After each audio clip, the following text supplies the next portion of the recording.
사드 문제로 한중 관계가 악화되고 있는 가운데 더불어민주당 의원들이 중국 방문을 강행하면서 정치권의 공방이 격화하고 있습니다. 그런 가운데 전당대회를 하루 앞둔 새누리당 폭풍 전야와 같은 긴장감이 감돌고 있습니다. 홍성걸 국민대 교수, 김만흠 한국정치아카데미 원장 두 분 모셨습니다. 어서 오십시오. 네, 안녕하세요. 박근혜 대통령 오늘 수석 비서관회의에서 중국을 방문한 더불어민주당 의원들에 대한 날선 비판을 가했습니다. 당초 언급을 자제할 것이라는 관측이 많았었는데요. 박근혜 대통령의 오늘 수석 비서관회의 발언 직접 들어보시겠습니다. 사드 배치를 반대하는 일부 의원들이 중국의 입장에 동조하면서 중국을 방문해서 얽힌 문제를 풀겠다고 하는 것은 그동안 정부의 외교적 노력을 전혀 이해하지 못하고 하는 이야기입니다. 아무리 국내 정치적으로 정부에 반대한다고 하더라도 국가 안보와 관련된 문제에 대해서는 초당적으로 협력하는 것이 정치의 기본적인 책무라고 생각합니다. 박 대통령, 더불어민주당 의원들의 방중, 정부의 외교적 노력을 이해하지 못하고 있는 것이다 라고 직격탄을 날렸는데요. 김 원장님, 사실 박 대통령 외교적 파장 예상되는데도 이를 무릅쓰고 계속 연일 발언의 수위를 높이는 이유 어떻게 보십니까? 지금 중요한 문제죠. 지금 특히 중국과의 관계는 중요한 문제고 외교관계 문제는 복잡하더라도 국내적으로 사드 문제가 정리가 됐다면 모르겠는데 국내 문제도 그렇게 정리가 안 되고 있어요. 지난번에 박근혜 대통령께서 이 문제를 좀 정리하자고 뭔가 여론을 수렴해 보려고 추가 검토 얘기까지 꺼냈다고 이게 더 안 좋은 후유증까지 남기는 상황이 됐는데요. 박근혜 대통령께서 이야기한 안보 문제에 대해서는 초당적인 협력을 하는 것이 정치적인 책무다. 말씀 맞습니다. 100% 맞고요. 그다음에 또 야당 의원들도 비판적인 의견들 중에서 부적절하다고 생각이 되면 대통령은 그 문제에 대해 지적할 수 있다고 봅니다. 저는 그럼에도 불구하고 여야를 넘어서 국가 안보와 관련된 통합적인 의식, 국민적인 단합을 이끌어내는 가장 큰 책임이 누구한테 있느냐? 저는 대통령한테 있다고 봅니다. 대통령 여러 가지 역할이 있지만 대통령의 가장 큰 역할은 국민들의 다양한 의견을 하나로 묶어내는 거 아니겠습니까?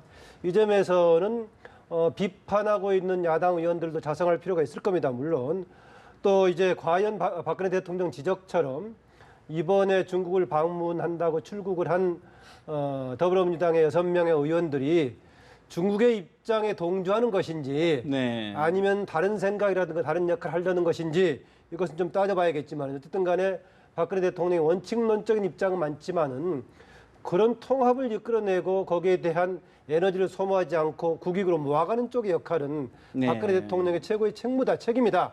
이 점에서는 박근혜 대통령 그런 주문과 더불어서 내가 왜 나한테 주어진 대통령으로서의 그런 역할에 대해서는 제 역할을 못했나에 대한 자기 성찰, 거울을 보는 그런 눈도 필요하다고 봅니다. 다른 시각, 다른 의견도 모으는 것이 대통령의 책무이다. 그런 말씀이시네요. 어떻게 들으셨습니까, 홍 교수님은?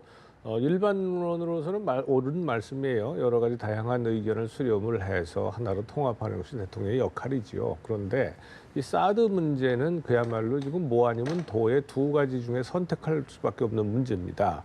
그런데 사드 문제에 대해서 지금 이 더불어민주당의 6명의 초선 의원들이 방중을 하는데 사드 문제 평소에 다 반대를 했고 사드 문제를 가지고 중국하고 관계를 풀어보겠다고 지금 가는 겁니다. 그런데 이분들이 사드 문제에 대한 전문가냐? 그것도 아니고 국회 국방위나 외교통상위원회 위원이냐? 그것도 아니고 평소에 사드 문제에 대해서 강력한 반대 의견만 내세우던 사람들이 지금 가겠다는 거예요.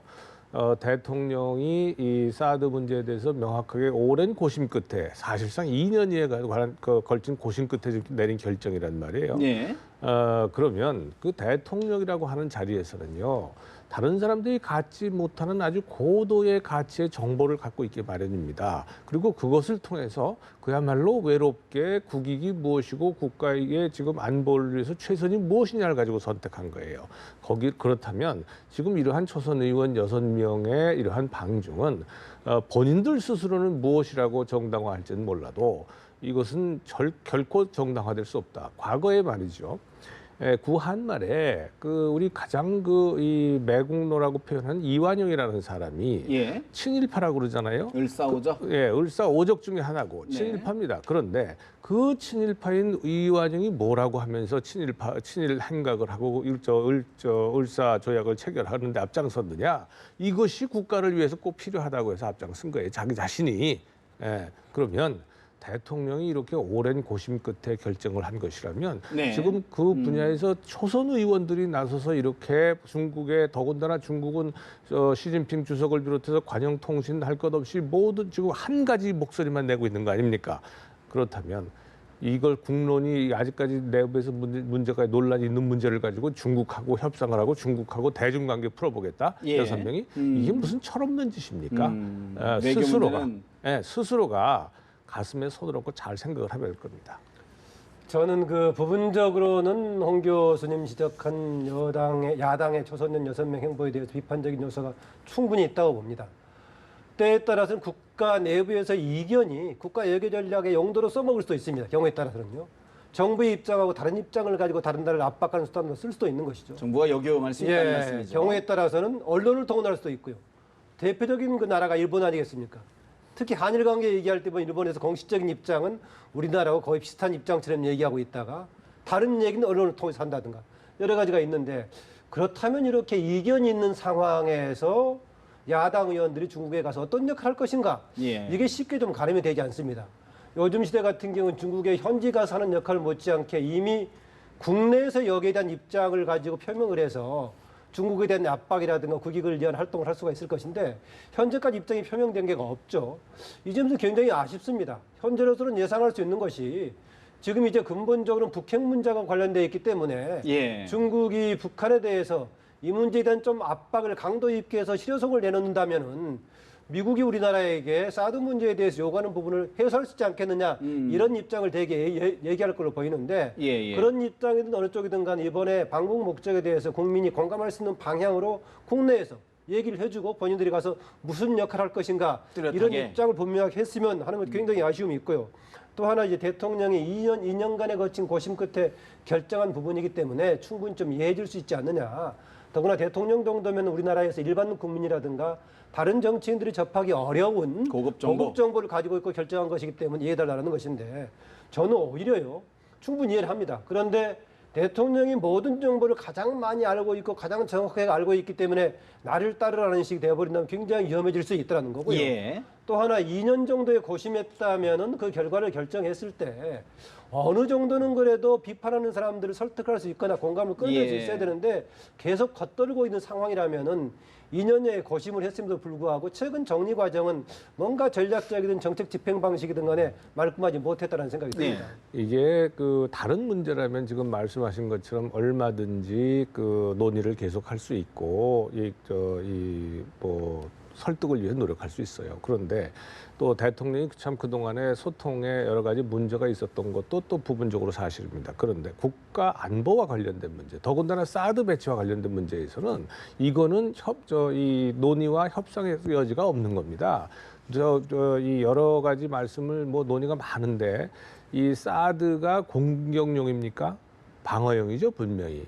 자, 사드를 배치를 하는데 중국은 사드 배치에 대해서 중국은 얼마든지 공격용 무기를 가지고 있으면서 우리가 지금 방어용 무기 배치하는데 하지 말라는 거예요. 그러면 중국이 우리의 안전을 보장을 해줘야 될 거 아닙니까? 그 안전 보장이 뭡니까? 북한의 핵과 미사일 개발을 막아야 될 거 아니겠어요? 그거를 막지 못한 상태에서 사드 배치는 그건 불가피할 수밖에 없는 것이라는 건 천하가 다 아는 얘기예요. 이걸 무슨 자세하게 설명할 게 어디 있습니까? 더군다나 사드 배치를 만약에 미국이 요구하고 있는 것이라면 더군다나 한미 동맹이냐 아니면 중국이냐 둘 중에 하나 선택하는 문제입니다.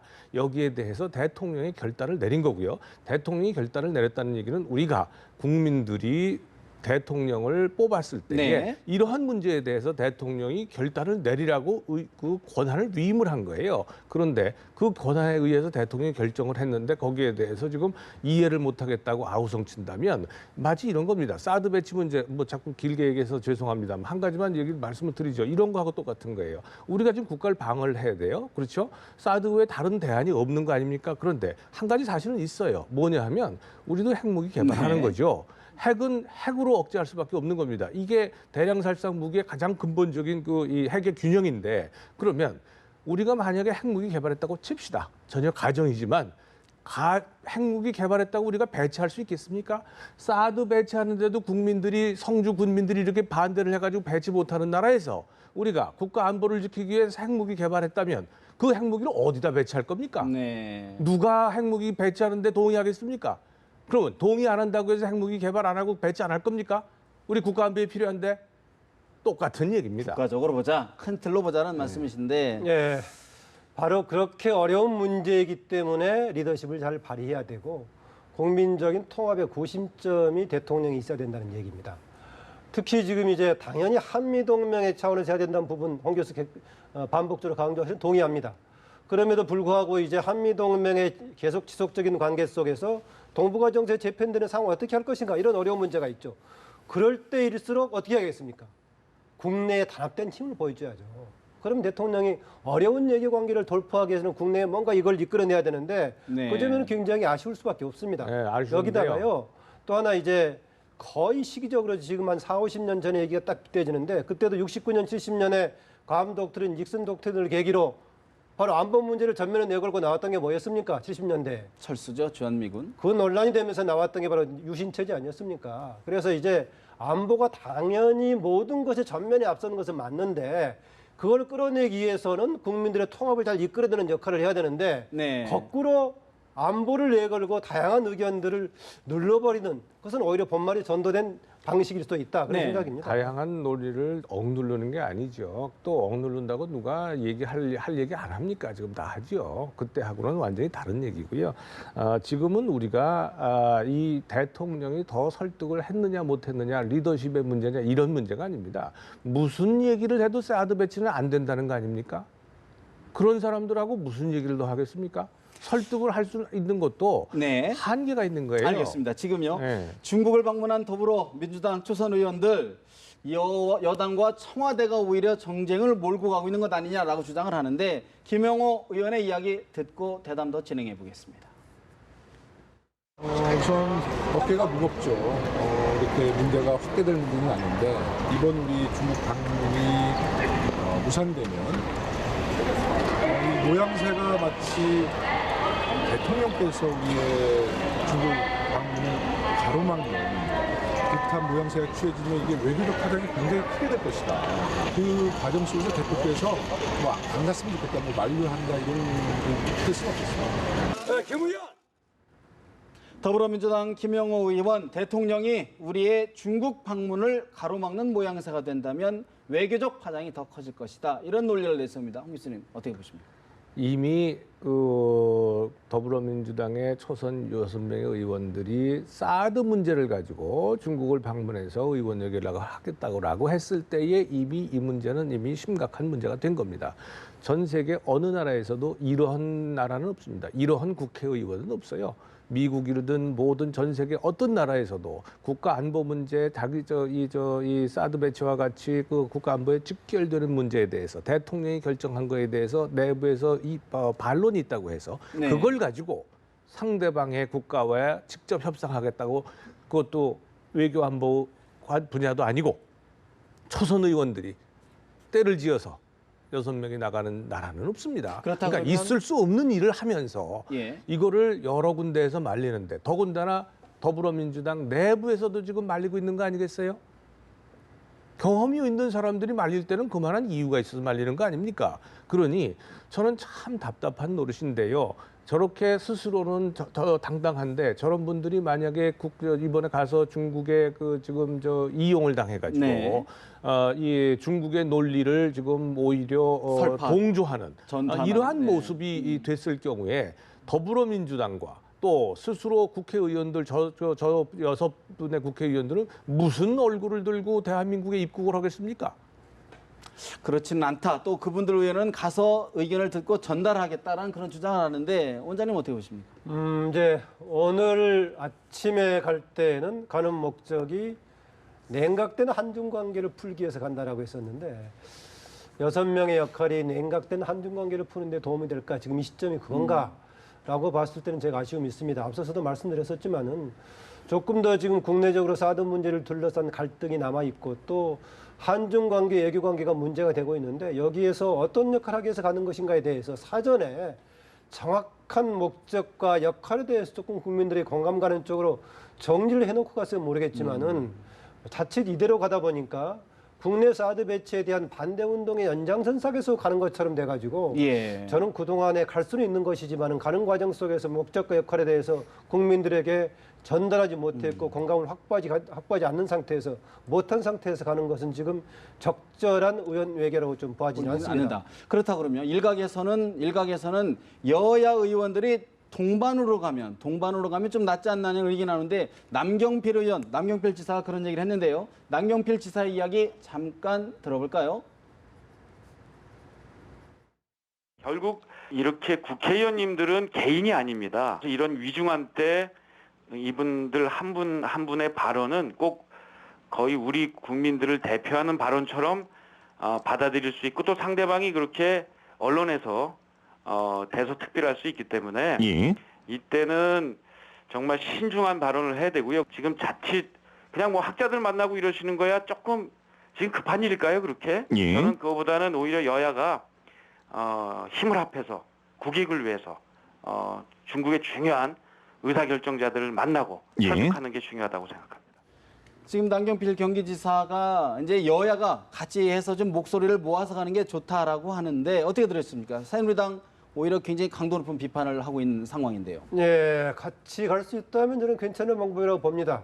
이거는 단지 여야뿐만이 아니라 사드 배치에 대한 견해를 좀 달리하는 국내 의원들이 같이 가는 것도 괜찮을 수 있다. 다만 목적은 하나는 일치하고 있죠. 뭡니까? 대한민국이란 국익을 위해서 일치하고 있는 그런 입장을 전제로 해서 다양한 시각이 가는 건 필요하다는 겁니다. 이 중에서 만약에 지금 야당의 일부든 아니면 여당이든 간에 사드 배치의 불가피성을 주장하는 사람도 같이 포함돼서 간다면은 중국에 대해서 우리의 입장도 얘기할 수 있는 다양한 입장을 얘기할 수 있기 때문에 지금 남경필 지사가 얘기하는 그런 방식 그것은 한번 구상해 볼 수 있다라고 봅니다. 저는 지금 의원 외교의 시점이 아니라고 봅니다. 아까 냉각된 한중 관계를 정상화시키려고 간다. 그렇게 돼서 정상화시킬 한중 관계였다면 여기까지도 그렇게 오지도 않았죠. 말씀드리지 않았습니까? 2년 전에 주거홍 대사가 처음 부임했을 때 이미 1시간 의견을 강연을 하는데 50분을 싸도 안 된다고 얘기한 사람들이에요. 그게 중국의 국익입니다. 근데 지금 현재 사드를 배치하는 것이 우리 대한민국의 국익에 맞는단 말이에요. 그런데 6명의 초선 의원이 가가지고 거기다가 만약에 의견을 달리하는 사람들끼리 섞여서 가가지고 거기서 한 사람은 사드 배치 안 된다. 또 다른 사람은 사드 배치해야 된다. 이러고 중국에 가서 싸우자는 얘기입니까? 이게 말이 안 되는 얘기죠. 지금은 의원 외교의 시기가 아닙니다. 오히려 국회의원들은요. 한 목소리를 내야 됩니다. 어떤 목소리를 내야 되느냐. 지금 한번 보세요. 중국이 말이죠. 사드 배치 문제를 가지고 보복을 한다는 것이 한류스타 출연 금지시키고 한 적도 이렇습니다. 자, 중국이 지금 G2 그래서 미국과 어깨를 나란히 하고 지금 패권 경쟁을 하고 있지 않습니까? 패권 경쟁을 통해서 중국이 진정한 세계의 지도 국가로 오르려면 그러한 반열에 오르려면요. 이렇게 째째해서는 안 되는 겁니다. 이렇게 유치한 짓으로 주변 국가와 상대해서는 안 됩니다. 이런 것들을 국회의원들이 주장하고 얘기를 해야 되는 겁니다. 정정당당하게 외교 문제는 외교 문제로 풀어야지. 예. 이것을 한류스타에 출연 금지시키고 무슨 저 경제 보복을 하고 이러한 유치한 짓거리를 하는 중국. 그래가지고서 세계의 지도자로 나서려고 하느냐? 이렇게 이 반론을 하고 준엄하게 나무라고 이런 것이 의원 외교 의원들이 할 일이지. 그것이 대한민국 국회의원으로서의 자격이 있는 노릇이지. 거기에 가서 서로 의견을 달리하는 사람들이 중국의 언론이나 중국의 정치인들 서로 만나가지고 네. 한 사람은 사드 배치 된다, 한 사람은 안 된다 이러고 떠드는 것이 그게 과연 대한민국 국회의원의 가치와 자격으로 맞는 얘기입니까? 정부가 직접 할 수 없는 것들을 의원들을 통해서 좀 당연하죠. 우회적으로 좀 할 수 있는 아니 그게 지금 말씀드린 거예요. 제가 국회의원이라면 중국이 얼마나 당신들이 지금 굴기를 통해 가지고 세계 지도자적 위치에 오르고자 한다면 예. 그렇다면 세계의 보편적 가치를 인정을 해라. 어느 국가든 자기 국가의 국가 안보를 위해서 가장 최선의 선택을 하는 거 아니냐. 우리한테 사드 문제를 사드를 포기하고자 한다면 하라고 한다면 그렇다면 북한의 핵과 미사일을 당장 네. 포기시켜라. 그래야만 이것을 우리가 그렇다면 당연히 우리가 포기한다. 네. 이렇게 얘기도 할 수 의원 있는 외교를 거죠. 펼 시점이 아니라 당당하게 문제를 지적해야 될 짓고 째째한 중국을 나무래야 된다. 그 시점이다. 말이에요. 어떻게 보십니까? 네, 다양한 방식으로 역할 분담이 필요할 겁니다. 황 교수처럼 째째하게 시시하게 놀지 마라라고 이제 강력하게 할 수 있는 방법이 있겠고, 또 어떤 사람들은 다른 방식의 외교 전략을 쓸 수 있을 겁니다. 있는데 이제 갔을 경우에는 아까 되게 여야가 사드 배치에 대한 입장을 달리하더라도 수렴하는 부분이 있을 수 있다. 제가 전제로 그런 얘기를 했었죠. 했을 경우에는 지금 이게 북핵하고 관련된 문제를 얘기하고 있다 보니까 북핵 문제에 대해서 더 강력하게 중국이 제 역할을 해준다면은 경우에 따른 이 부분이 해소가 될 수 있지 않겠느냐라는 정도의 여러 가지 충분히 서로 접합점이 있다는 것이죠. 예. 적어도 대한민국의 국익을 관철시키기 위해서 중국의 일정에 압력을 가할 수 있는 이런 부분이 있다라는 것이고요.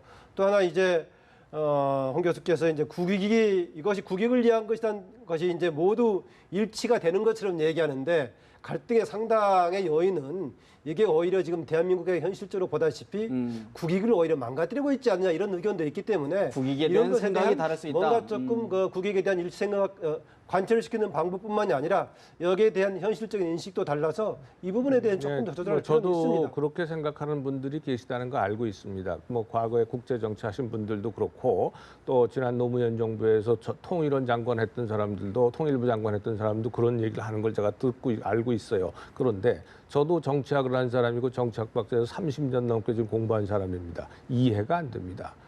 그렇다면 서로가 뭐 그분들도 마찬가지고 저도 마찬가지 아니에요?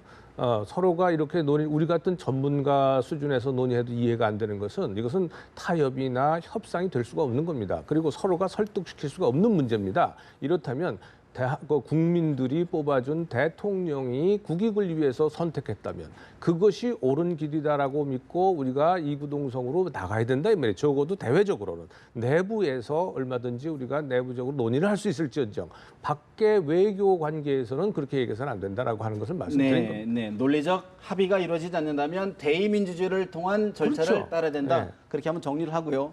다른 말씀 있으십니까? 네, 하세요. 예, 알겠습니다. 새누리당 전당대회 대회 이야기를 좀 해야 될 것 같습니다. 바로 하루 앞으로 다가섰습니다. 정말 막판까지 결과를 예측하기 어렵다는 게 전문가들의 공통된 관측인데요. 각 주자들의 호소 한번 들어보고 대담 진행합니다. 저는 선거법에서 하지 마라 하는 것은 일절 안 했습니다. 근데 이렇게 법을 지키고도 되더라라고 하는 것을 꼭 남겨서 꼭 보여주고 싶습니다. 온 몸으로 저희 모든 것을 걸고 이 부당함에 맞서 오다 정치와 반혁신, 단일화의 벽을 반드시 넘겠습니다. 친박 패권주의에 대한 퇴장 명령을 내려주십시오. 혁신 단일 후보 저 주호영에게 힘을 모아주십시오. 수도권을 대표하는 그런 수도권의 유일한 후보가 됐습니다. 우리 수도권의 당원 동지 여러분들께서도 이 점을 꼭 좀 헤아려서 저 좀 도와주십시오. 새누리당 당대표 선거 이정현, 이주영, 주호영, 한선교 의원의 4파전으로 치러지고 있죠. 김 원장님, 어제 새누리당 전국 선거인단 투표가 끝났는데 6만 9천여 명, 20.7%가 했다고 하는데 그중에 TK 지역, 대구 경북 지역이 27.7%를 차지했습니다. 결국은 TK 민심이 과연 어느 쪽으로 갈 것이냐가 주목되는데 어떻게 관측하십니까? 평균보다는 조금 높지만은 이 정도면은 집중했다고 볼 수 없겠죠. 27% 정도면은요. 조금 TK 지역에 저는 민심이 복잡할 거라고 봅니다. 압도적으로 TK 지역을 대변하는 후보가 있는 것도 아니고요. 물론 대구 출신의 주호영 의원이 있긴 합니다만은 네. 조금 다른 맥락이고 친박으로 알려진 분들 중에서 최근에 와서 박근혜 대통령을 강조하는 쪽은 이정현 의원이에요. 네. 초반에는 아예 박근혜 대통령 얘기는 꺼내지도 않고 호남을 대표하는 내가 새누리당의 당대표가 된다면은 혁명이 일어난다라는 얘기만 계속하다가 이제 막판에 와서 아마 얘기하는 걸 보니까 역시 친박의 심정이 호소하는 쪽 같던데 네. 그렇지 않습니까? 그런데 최근에 여러 가지 사드 문제에다가 신공항 문제에서 계속 이어지는 분위기 또 여기다 뭐가 있느냐? 되게 그동안에 이제 박근혜 대통령 중심으로 몰렸을 때는 박근혜 대통령의 현재 권력, 나아가서 미래 권력인데 네. 이제의 미래 권력은 박근혜 대통령이 아니라 다른 거란 말이죠. 이런 등등을 반했을 때 어느 정도 될 것인가라는 건데 얼마 전에 그런 얘기가 있었었죠. 그 누구 줄투표 얘기하는 문자가 돌았었는데 네. 그중에 이정현 의원도 포함된 것 아니냐 이런 예. 얘기가 나와가지고 있는데 정말 가늠하기 어려운 상황 같습니다. 비박의 대표라고 하는 주호영은 그적 출신이지만은 예. 이른바 비박이 돼 있고 예. 조금 아래쪽입니다만은 이주영 의원 그런 상태고. 그렇다면 이정현 의원과 주호영 두 의원의 TK 민심 싸움이다. 이렇게까지는 정리가 가능할까요? 그것도 저는 모르겠습니다. 그것도 왜냐면은요. 어렵다. 예. 이주영 의원은 이렇게 진영 싸움이 되기 전에는 저는 사실은 바닥은 가장 넓다고 봤습니다. 넓다고 봤는데 후반 가면서 이렇게 상당히 비주류 또는 비박과 친박 싸움이 돼버리다 보니까 오히려 중간지대에 있는 이주영 의원이 조금 어려워진 면이 있기도 합니다만은 그래도 양강 구도로 압축시킬 수 있는 상황은 아니다. 상황까지는 여전히 가능성이 있다고 보고 있습니다. 어떻게 보십니까, 교수님? 글쎄요, 참 이게 당내의 그 상황을 이제 뭐 우리가 논의를 하고 있는데 우선 기본적으로는 새누리당의 지도부 선출에서 선거인단의 투표율이 상당히 낮아졌다라고 하는 것은 그만큼 유권자들이 새누리당에 관심이 없거나 실망했거나 뭐 이런 거 아니겠어요? 그러니까 뼈 아프게 받아들여야 된다라고 하는 것이고요. 또 그 중에서도 이제 TK가 그래도 한 30% 가까운 지금 부분을 차지고 하고 있다라고 하는 것은 수도권이나 이런 데가 훨씬 더 높은데 인구 비례나 모든 걸로 볼 때에 지금 저 TK가 상대적으로 굉장히 높게 의사가 반영될 수밖에 없는 지금 상황이라는 것이거든요. 당원들이 많다 보니까요. 그렇죠. 아무래도요. 예, 그렇죠. 근데 그랬을 때 이 TK 민심이 지금 뭐냐라고 하는 것은 지금 상당히 그 해석이 양극으로 갈라질 수가 있어요. 예. 그래서 참 우리가 예상하기 대단히 힘들다. 다만 이 과정 속에서 후보들이 보여준 어떤 이전 투구의 모습, 또 아주 극심한 계파 갈등의 모습, 이것이 새누리당에 대한 기대를 지금 자꾸 무너뜨리고 있기 때문에 누가 되든 선출되는 대표를 중심으로 해서 새누리당이 새로운 모습을 보여야 된다라고 하는 것이고요. 다만 이번에 이제 지금 그 아까 말씀하신 것처럼 다른 뭐 의원보다 이정현 의원에 대한 이 관심이 상당히 높아지고 있는 것. 여론조사에서 수위를 달리고 예, 있고요. 그것은 상당한 저는 의미가 있다고 보여져요. 그래서 이것이 만약에 민심의 이 눈높이고 민심의 요체라고 한다면 TK의 이 지금 당원 중심의 그 투표가 과연 민심을 따라갔느냐 아니면 다른 것을 따라갔느냐라고 하는 것, 뭐 당심이라기보다도 하여간 다른 것을 따라갔느냐라고 하는 것은 상당히 좀 있죠. 현재 그 선거인단 구성으로 봤을 때 TK를 포함한 부산 경남을 포함한 TK, PK가 한 45%가량이 되죠. 부산 경남이 23%가 됐네요. 어제 보니까. 그러니까 두 지역을 합해서 전체적으로 지금 비중이 가장 크죠. 이제 45%가량이 되기 때문에 비중이 크니까 영향이 클 겁니다. 그런데 이제 이 지역이지만은 비주류로 분류가 되고 있는 주호영 의원이 과연 얼마나 득표할 것인가라는 건데요. 만약에 주호영 의원이 이번에 당 대표가 된다면은 특이한 역사를 이어가게 됩니다. 뭐냐? 이전에 19대 때 김무성 전 대표가 공천을 받지 못했죠. 그렇죠. 그래가지고 나중에 보궐선거를 들어왔죠. 통해서 됐는데 19대 때 공천을 받지 못했던 사람이 주호영 당 의원이. 대표가 됐단 말이죠. 네네. 그런데 이번에 20대 국회에 들어와서도 공천을 받지 못해서 무소속으로 당선된 사람이 만약에 당선이 된다면은 새누리당이란 당 조직이 참 특이하게 되는 것이죠. 당의 보편적인 대표성을 받지 못해가지고 됐던 사람이 오히려 나중에는 당의 보편적인 대표성을 갖는다는 특이한 상황이 생길 수 있다. 부산 그렇게 경남 봅니다. 관련해서는 사실 김무성 전 대표가 내가 비주류 후보, 통합 후보를 지원하겠다라고 얘기를 공언을 했단 말이죠. 그 표심은 어떻게 분석하십니까? 글쎄요. 그렇기 때문에 그 지역엔 좀 도움이 되긴 하겠는데 그렇더라도 지금 여론조사를 통해서 변하고 있기 때문에요. 만약에 TK라고 했을 경우에는 그 지역에 그나마 근접한 게 마산 하포를 지역구로 두고 있는 이주영 의원인데 이주영 의원은 또 이제 흔히 얘기하는 비주류가 아닌 쪽으로 분류가 되고 있단 범친박으로 말이죠. 분류가 되죠. 그렇게 분류가 되고 딱 맞아떨어지긴 어렵습니다. 현실적으로는 주호영 의원이 되고 있는 상황이어서 그렇습니다. 만약에 그 비주류가 안 돼 버린다면은 그나마 지금 막판까지 당 대표급에서 선거운동을 했던 사람이 김무성 전 대표지 예, 않습니까? 예, 예. 상당히 경우에 따라 멋쓰게질 수도 있는 그런 상황으로 보입니다. 말 그대로 판세가 안개 속이라고 하는 건데 결국은 아까 우리 홍 교수님도 잠깐 언급해 주셨는데 경제 오더 투표 막판에 어떤 오더가 과연 침투하느냐의 문제인데 막판에 집단 투표, 오더 투표 논란이 이어졌는데 이주영, 주호영 의원의 이야기 잠시 들어보겠습니다. 최근의 오다 정치 이게 상당히 심각합니다. 위에서 특정 후보를 지지하라는 오다가 내려왔다 하는 것입니다. 총선을 망친 책임자들이 말 잘 듣는 허수아비 당 대표를 만들자고 전화나 문자로 오더를 내리고 있는 것입니다. 이건 비박 단일화에서부터 시작해서 친박까지 이어지고 있습니다. 또 이런 식으로 당대표 선거마저 개파 대결 프레임에 갇혀서 치르면 이제 우리 새누리당 퇴출당합니다.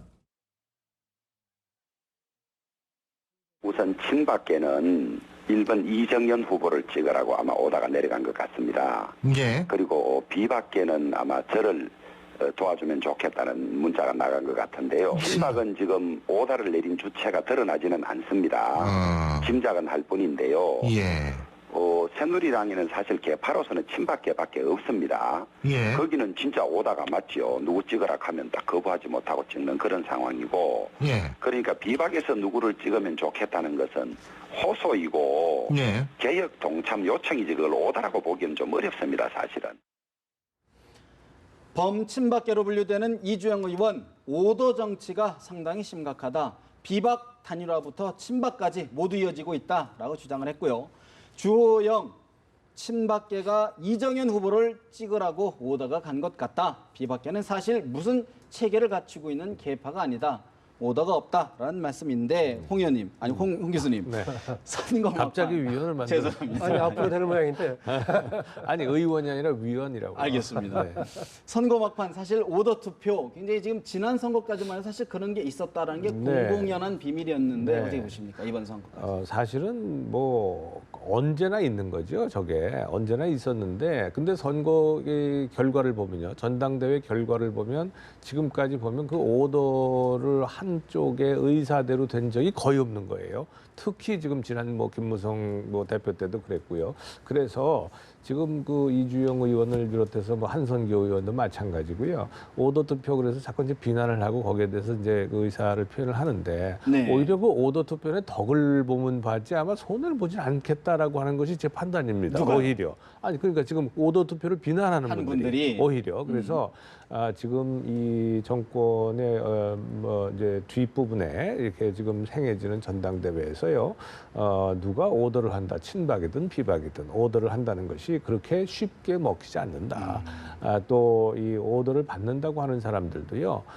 스스로가 판단을 해서 그 오더는 받죠. 아유 잘 알겠습니다. 뭐 이렇게 네. 하지요. 그런데 또 이 투표라는 건 다 비밀 투표란 말이에요. 그래서 결국은 그 나오는 표심은 제가 보기에는 결국은 당심과 민심 중에 민심이 더 앞서지 않겠는가 이렇게 보고 있습니다. 결국은 또 내년 대선이 있기 때문에 그렇습니다. 그 부분을 의식하지 않을 네. 수 없다.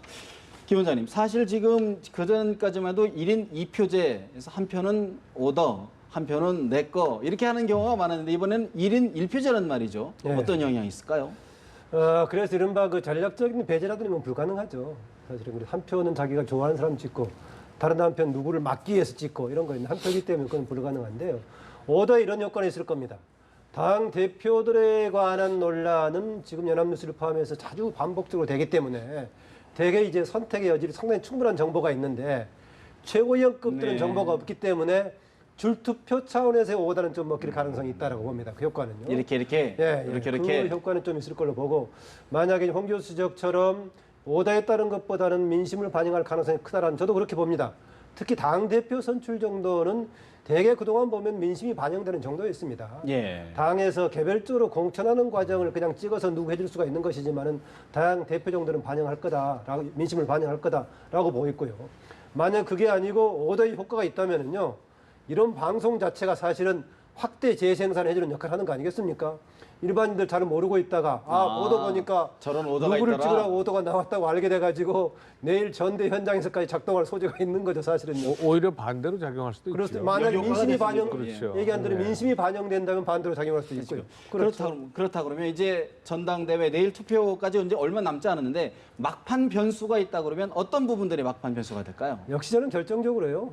두 가지입니다. 하나는 친박 진영 쪽에서 누구한테 과연 친박을 대표할 사람으로 마음이 모아질 것인가, 이게 하나가 되겠고요. 새누리당 전체 차원에서는 결국은 민심을 어느 정도 반영한 방향으로 갈 것인가라는 것입니다. 그런데 현재의 당 대표 후보군들 중에서는 확실하게 이것을 좀 민심을 반영하는 누가 정말 이끌어갈 것이다, 좀 강자가 없는 상황 아니겠습니까? 절대 강자. 예, 그 점이 없기 때문에 누가 나오더라도 상당히 새로운 국면을 만들지 않겠는가, 그렇게 봅니다. 네, 우리 홍 교수님 마지막 관전 포인트 어떤 변수 어떻게 예상하십니까? 뭐 가장 중요한 것은 글쎄요. 저는 뭐 이정현 의원이 사실은 친박이면서도 친박하고는 완전히 선을 긋고 지금 나섰고, 또 뭐 본인의 말처럼 호남에서 사실 이 역사를 지금 새로 쓴 사람이거든요. 그래서 그야말로 영남 정당이라고 알려진 새누리당의 대표가 호남의 그 의원이다. 그것도 지역구에서 당선된 이 재선을 한 의원이다라고 한다면 그것 자체가 새로운 역사 아니냐라고 하는 것이 얼마나 유권자들의 새누리당 당원들의 당원들 또 일반 국민도 네네. 마찬가지로 설득력 있게 다가가느냐라고 하는 것이 사실은 이번 이 대표 선출에는 가장 핵심적인 포인트가 아니냐 이렇게 봅니다.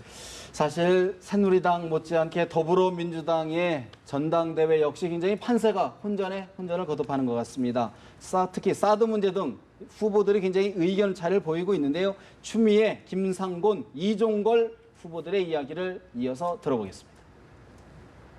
우리 당의 지지율이 새누리당을 이겨내고 우리 당 후보가 1위를 한다면 대선 구도는 양자 구도로 치러질 수밖에 없습니다. 우리 당이 먼저 더 강해질 때 설령 3자 구도로 치러진다 하더라도 우리가 이길 수가 있는 겁니다. 특정 후보의 선거가 아니라 더불어민주당 전체 선거가 되도록 만들어야 된다. 그동안에 그렇게 제대로 하지 못했다. 그걸 반성하고 그렇게 가야 된다고 봅니다. 호남까지 모두 포괄해서 우리 당을 지지할 수 있도록 만들어내야 비로소 내년 대선에서 승리할 수 있습니다.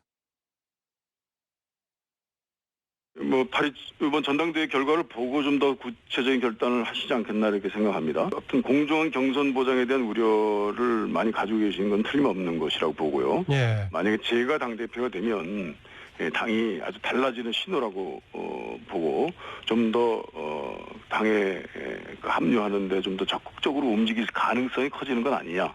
저는 감히 그렇게 보고 있습니다. 원장님, 지금 오전에 이제 이종걸 의원과 직접 인터뷰를 이제 하신 내용도 들어봤는데 현재까지 추미애 의원이 앞서간다라는 분석, 그리고 두 명이 좀 추격한다, 이런 게 이제 일반적인 분석인데 더불어민주당 전에 그랬었죠. 전에 이제 어떻게 바뀌었습니까, 판세가? 아니, 어느 언론에서도 반대로 보도가 돼가지고 실체를 밝혀라고 추미애 후보 진영에서 난리가 났었죠. 그래서 말 수 없는 거고요. 아까 그 새누리당은 후보가 5명이지 않습니까? 네네. 5명인데 비해서 여기는 3명이다 보니까 뚜렷하게 좀 대비가 되면서 볼 수가 있네요. 우선 당의 통합 전략 관련해 가지고는 추미애 의원하고 이종걸 의원하고 확실하게 차이를 보이고 있네요. 추미애 의원은 본인 중심으로 돼 가지고 당을 주도하게 되면은 국민의당을 비롯한 제3의 후보가 무력해진다. 양자 구도가 될 수밖에 없다, 이렇게 얘기하는 것이고, 지금 이종걸 의원은 이 상태로는 되지 않는다. 네, 뭔가 당이 통합해야 더 되고. 야권의 통합력을 발휘해야 되고 의원을 확대해야 된다. 그중에 상징적인 의미로 이제 손학규 전 고문의 얘기까지 했었죠. 그래서 이제 당이 폐쇄적으로 가지 않기 위해서는 본인이 돼야 된다, 이런 얘기하고 있는 것 같고요. 김상곤 후보는 그동안 주로 혁신 이미지만 강조했고 경우에 따라서는 친문의 조직적인 활동이 있는 거 아니냐라고 했었는데 이번에 움직일 때는 오히려 본인이 그쪽에 거리를 두는 입장을 표명을 하고 있고요. 더구나 상당히 호남 관련한 문제를 대표성을 강조를 하고 있는 것 같아요. 자기가 당 대표가 된다면은 호남을 기반으로 한 대권 후보도 만들겠다라고 얘기하고 있어서 예. 각기 지금 특성 있는 새로운 면모들을 보이고 경쟁을 하고 있는 것 같습니다. 지난주 금요일 사실 예비 경선 컷오프에서 이종걸, 김상곤 의원의 사실 굉장히 선전을 네. 모습 보였는데 어떻게 보십니까? 최종 이변 가능성?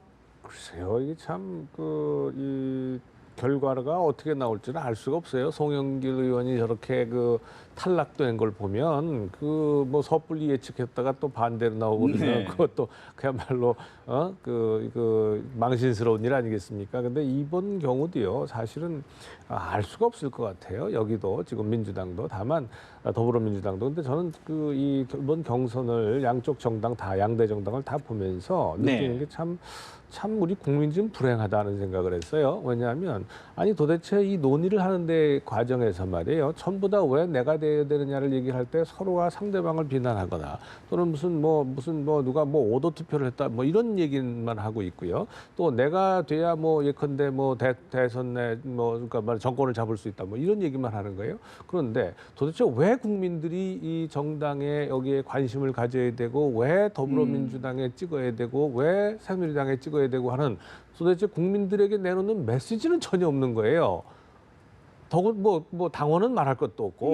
그래서 저는 이러한 아까도 말씀드렸습니다만 정치학 박사하고 30년을 이 분야에서 내가 공부를 하고 있지만 아니 도대체 어느 나라의 이 정당의 대표 선출 과정에서 전당대회에서 아니 이처럼 아무런 비전도 없고 아무런 목표도 없고 아무런 정책 대안도 제시하고 하지 않으면서 내가 돼야 된다고 얘기하는 그런 전당대회가 어디 있습니까? 정책 대결이 없다. 아니 정책 대결 정책에 아무런 그게 없잖아요. 국민들한테 주는 게 아무것도 없어요. 저 당원들은 말할 것도 없고. 그래서 저는 솔직히 얘기해서 왜 이런 경선에 국민들이 관심을 가져야 되나? 왜 그 사람들이 정권을 잡아야 되는지 그 논리를 좀 국민들에게 좀 설득력 있게 제시해 주는 분이 오히려 더 지도자로 선택되는 게 낫겠다 이렇게. 그럼에도 불구하고 정치를 위해서 관심을 또 가져야 되는 것 아닌가 싶긴 한데. 네, 말씀하신 대로 이제 정당 내부에서의 대표 경선은 상대적으로 정책이 쟁점화되긴 쉽지 않은 측면이 있습니다. 공통적으로 같기 때문에요. 상당 기간 동안 어느 특정한 주기로 해가지고 정책에 대한 많은 변동의 시기가 있다면 이제 정책의 변화를 둘러싼 쟁점이 될 수가 있겠지만은 현재로서는 대개 지금 이제 더불어민주당의 경우도 리더십이라든가 정치적인 쟁점을 둘러싼 대결이 될 수밖에 없는 그런 측면이 있습니다. 대부분 어느 후보한테도 가장 큰 게 지금 무엇이 과제냐라고 얘기하면은 자기 정권 교체를 위해서 당을 어떻게 정비할 것인가 이런 관점에서 얘기하고 있는 것 같습니다. 그러다 보니까 이제 당 전체를 한꺼번에 아우르는 전대가 돼야만 이제 정권 교체의 바탕이 형성된다고 얘기하는 이제 이제 김상곤 후보. 반면에 이제 위원 확대를 위해서는 본인이 돼야 된다는 이종걸. 아니면 자기 중심 돼야 된다 이런 논리이기 때문에 추미애 후보 등이기 때문에 어쨌든 간에 현실적으로는 당장은 정치적인 쟁점이 당 대표 선거를 둘러싸고 될 수밖에 없는 그런 환경도 있습니다. 짧게 하나만 마지막으로 질문드리겠습니다. 사실 김대중 전 대통령의 7주기를 중심으로 해서 문재인, 손학규 두 거물들이 만났는데 지금 손학규 전 고문의 정계 복귀 시나리오 어떻게 전망하십니까? 저는 이번에 이제 야당의 전대가 끝나면 움직일 수밖에 없다. 그때 움직이지 않으면 더 이상 기회가 없기 때문에 움직일 거다라고 보는데요. 대신 어떻게 할 것이냐라고 봤을 때 당장 움직인다고 바로 특정 정당으로 가지 않을 것이다. 되게 밖에서 작은 조직체를 만들더라도 움직이는데 현 정당 체제라면은 큰 정당이라는 점에서는 더불어민주당이 장점이 있고 뭔가 새로운 여지가 있다는 점에서 국민의당 쪽이 있는데 굳이 둘만 놓고 본다면은 좀 국민의당의 가능성이 더 커 보이긴 합니다. 그러나 당장은 그렇게 움직이기보다는 규모가 작더라도 독자적인 세력을 중심으로 일단은 출발하지 않겠나 그런 느낌입니다. 정치인 손학규가 이 정계에 복귀를 하겠다라고 한다면요. 그렇다면 정치인 손학규로서 대한민국을 어떻게 끌어나가고 어떠한 것이 우리 시대의 시대적 소명이고 과제냐라고 하는 것에 대해서 분명한 비전과 메시지가 있어야 되고요. 그다음에 기존의 정당 체제, 정당에 만약에 본인이 들어가고자 한다면 굳이 정계 복귀할 이유가 있을까요? 저는 그거는 아니라고 봅니다. 그래서 다시 말씀드립니다만은 손학규 전 대표가 정계에 복귀하고자 한다면 분명한 기존의 정당과는 다른 분명한 메시지와 비전을 가지고 국민을 설득하는 그러한 정치 세력의 주체로서 나서야 된다. 그리고 그렇게 해서 실패하고 부서지더라도 네. 그래야 정치인 손학규의 미래가 있는 거다 이렇게 말씀드립니다. 알겠습니다. 새누리당 전당대회 이제 하루도 채 남지 않았는데요. 내년 대선을 앞둔 정계 구도 또 박근혜 대통령의 임기 말 어떻게 마무리되는지 중요한 가늠자가 될 것 같습니다. 두 분 말씀 여기서 줄이겠습니다. 말씀 고맙습니다. 네, 감사합니다.